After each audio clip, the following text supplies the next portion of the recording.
everybody, and welcome back to another episode with me, Miss Envy. That's right, it's that time. Don't worry if you can't hear what I'm saying. I couldn't even hear myself. This is the loudest sound you could possibly conceive. And, as it turns out, cleanest. Now, the most amazing thing is that cloud up there, which was generated by the engine, is just a mixture of hydrogen and oxygen. It's water vapor. And in about an hour's time, someone in Mississippi is going to get wet washing. It will actually rain. It's raining! That's unbelievable! Oh, NASA's playing God. It's making its own weather. So you honestly thought that the government wouldn't be able to control the weather? You still believe that they can't do that? So the Tesla Cybertruck car bombing in Las Vegas has turned into the craziest reverse psyop story ever.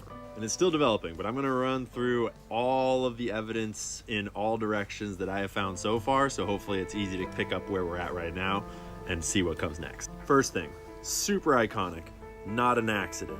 But the question is, not an accident, why? And who's actually behind it? Because the media is pinning everything on Matthew Allen Livelsberger because they found his passport and his ID and a bunch of stuff of his in the car. Though the car blew up, passports always survive.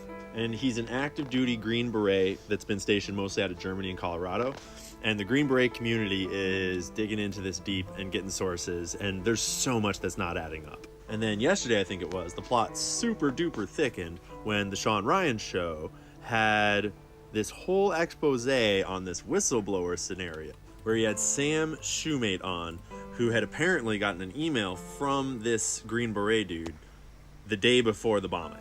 And the email is crazy spicy, but it's a little suspicious. All right, I'm going to stop this guy here. This video is 9 minutes long. It's quite extensive. So I encourage you to go follow his content and check it out. Reason I'm putting this on here is because he mentioned something that really stuck out for me. The industrial complex, the military industrial complex, is very keen to get soldiers on the go, get them mobilized, get the public ready to fight. And they haven't been getting that right lately. And I noticed that this whole incident with this Trump Tower situation is leaning towards that. It's fueling people to rise up against whatever perceived enemy the elite want us to believe there is. So go check out this video.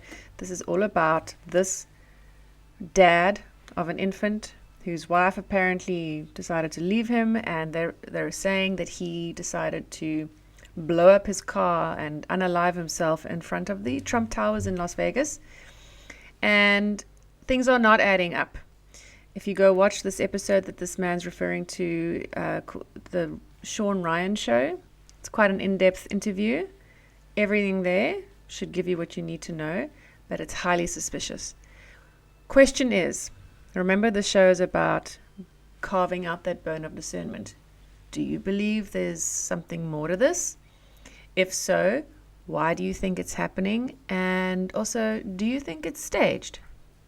All right, go check all those creators out. The Sean Ryan show is pretty good, actually. There's a lot going on there. Yeah.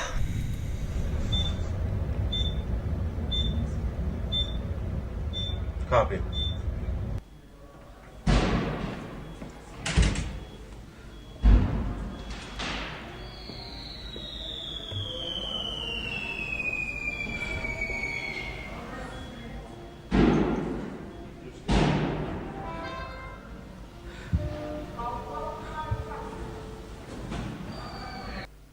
Okay, so just so you know, I just put this out just so you could actually see what happened. Did it look like the end of the world? Did it look like people got hurt? No. There's a lot of irony here, but what I want to point out is this guy that drove the vehicle to the Trump Tower entrance, as you can see there, is a current Green Beret who's on leave from his post in Germany. And he rented out a Tesla vehicle. I don't know if you... Cybertruck? In my last episode or an episode before that, I was like, what's a Cybertruck? Now I know. I did a bit of digging. It's Elon Musk's latest and greatest car design that's supposed to be, I wouldn't say bomb-proof, but definitely bulletproof. So this Green Beret, Gillensberger, or I forget his surname now, apparently drives up to the Trump Towers and has the vehicle explode, but puts fireworks in there as well. That's why you heard that high-pitched, I'll play the video again, that high-pitched sound. Hang on, let's play it again.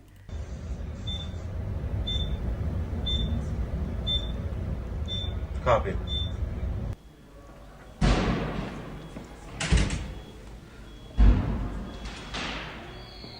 There. That's fireworks.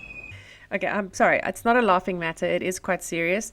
Luckily, nobody died. It was staged, in my opinion. I think this guy deliberately chose that particular vehicle to make sure he didn't hurt the public. Here's the question. Did he do it to create a message of some sort of his own? Was it genuinely something personal for him and he really needed to get information out there? Which, by the way, if you go watch the Sean Ryan show, you'll see he's apparently trying to get the truth out there about something that happened in 2019, some Afghanistan mission. There's no more detail than that. I've got the emails. But yeah, go watch the content surrounding this. There's a lot of red flags for me. But yeah, I just wanted to share that with you. I thought that was interesting. What are you doing?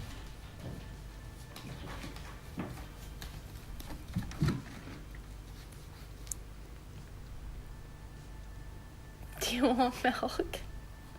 You want milk? Yes. Oh, I just loved this video when I saw it. I'm not necessarily the biggest fan of babies and I don't coo and I love my own kid to death. But this really grabbed me. This kid is so determined at his age, waddling over with a gallon of milk that's bigger than him, than he is, and very patiently waits for his mother to ask him if he wants milk. And he is so determined with that answer. Yes.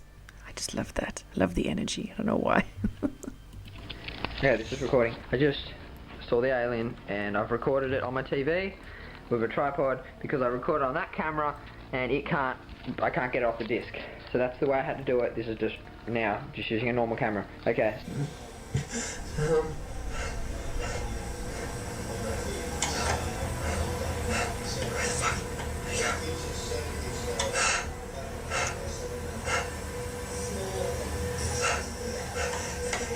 Can you come out of the grass? No, no, it ran away.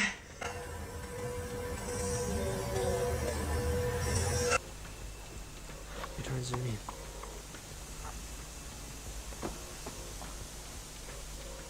Holy crap.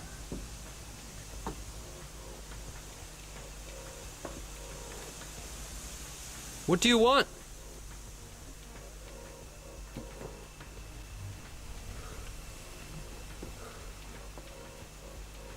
What the fuck?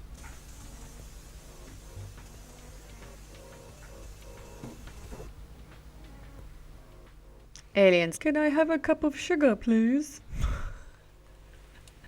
He's just being a friendly neighbor. So humans traveled to an unknown planet called Serpo to learn from aliens. Yeah, 12 people. And they kept it hidden? Oh yeah, it was a classified mission by the U.S. government.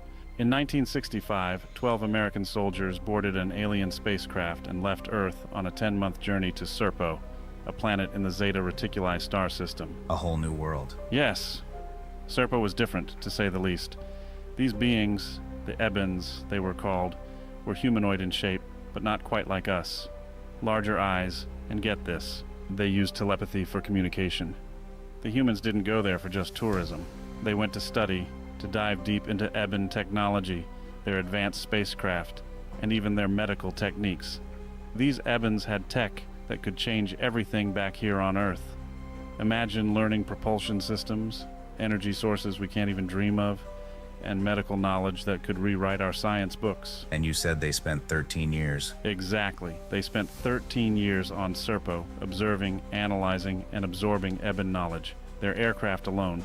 Imagine something that could jump between star systems without a hitch, and their energy technology, clean, limitless, far beyond anything we have. And get this, the Ebens could even heal in ways that seem like magic to us. They shared it all. But out of the 12, only 8 returned. 2 died on Serpo, and 2 chose to stay behind, to keep learning and living among the Ebens. The ones who returned, they brought back insights that could have changed humanity's future, but were buried, hidden by the government. Those who returned, they lived out their days under new identities, forbidden from sharing any of it. Duh. Why would they allow information like free energy, for example, to be put out there to the general populace? We wouldn't be having issues with grocery prices if that was the case. What is that? Oh, I'll show you. Do you think it's funny how every time there's an unidentified flying object, I seem to find a U.S. patent on it? U.S. patent 3774865. Go click on it. And then look what United States patent. Looky here. What do we have? Guys, there aren't space aliens from outer space. Outer space isn't real. It's time you figure that out.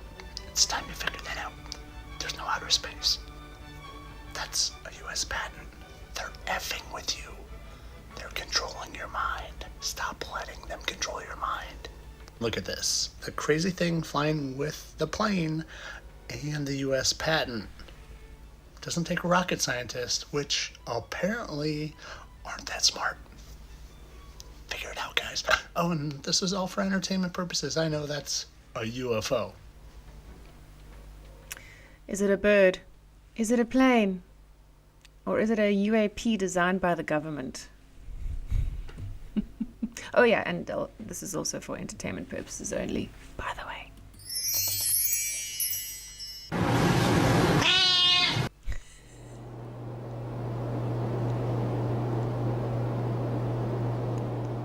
Normalize you not touching my charger!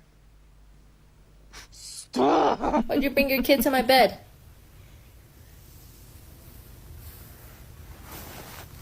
It's a baby.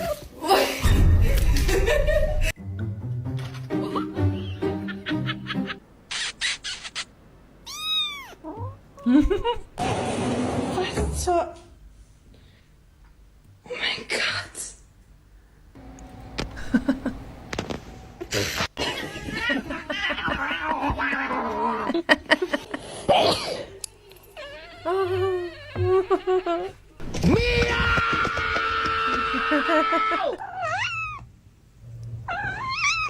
How dare you?